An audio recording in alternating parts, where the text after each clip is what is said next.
আল আমান বাহেলা খাতুন জামে মসজিদ। সদ্য নির্মাণ হওয়া দৃষ্টিনন্দন চোখ জুড়ানো এক মসজিদের নাম আল আমান বাহেলা খাতুন জামে মসজিদ। অসাধারণ নির্মাণশৈলী দ্বারা নির্মিত এ মসজিদটি গড়ে উঠেছে সিরাজগঞ্জ এনায়েতপুর সড়কের বেলকুচি পৌর সদর এলাকায়।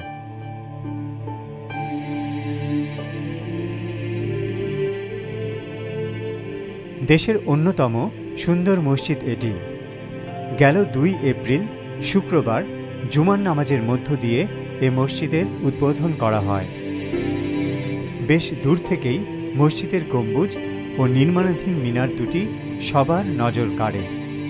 মসজিদটি কাছ থেকে হোক কিংবা দূর থেকে যে কেউ দেখলেই চোখ জুড়িয়ে যাবে। সিরাজগঞ্জ শহর থেকে 20 কিলোমিটার দূরে বেলকুচি পৌরসভার মুকুন্দ গাঁতি মহল্লায় 2.5 বিঘা জমির উপর নির্মিত হয়েছে মসজিদটি। মুকুন্দ গাঁতির বাসিন্দা রহমত গ্রুপের চেয়ারম্যান শিল্পপতি মোহাম্মদ আলী সরকার 2016 সালের সেপ্টেম্বর মাসে এ মসজিদের ভিত্তিপ্রস্তর স্থাপন করেন। নিজস্ব অর্থায়নে ছেলে আমানুল্লাহ সরকার ও মা বাহেলা খাতুনের নামে আল আমান বাহেলা খাতুন জামে মসজিদ কমপ্লেক্স নির্মাণ শুরু করেন তিনি। মসজিদ নির্মাণ শেষ হওয়ার আগে 2020 সালের 2 আগস্ট মারা যান মোহাম্মদ আলী সরকার। এরপর তার ছেলে আমানুল্লাহ সরকার মসজিদের নির্মাণ কাজ শেষ করেন।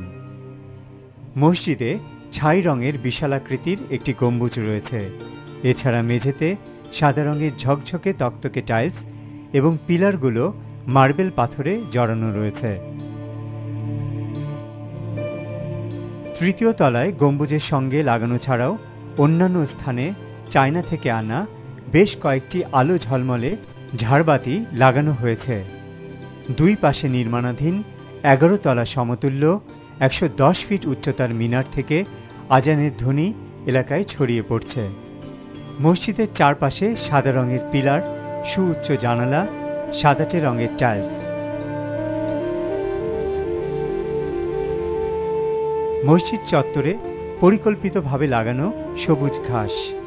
চারপাশে রং বেরঙের লাইটিংয়ে রাতের বেলা এক অন্যরকম আবহের সৃষ্টি হয়। এ মসজিদে একসঙ্গে প্রায় 5000 মুসল্লি নামাজ আদায় করতে পারেন।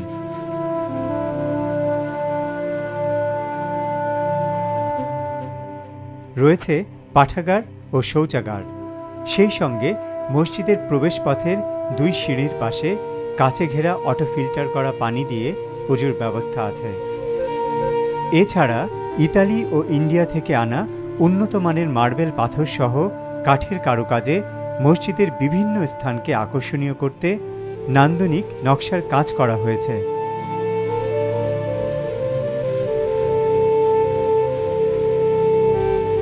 মসজিদের সম্মুখের উচ্চ 2 সিঁড়ি এবং ব্যতিক্রমী প্রবেশপথ ও প্রধান ফটক যে কারো দৃষ্টি কাড়ে।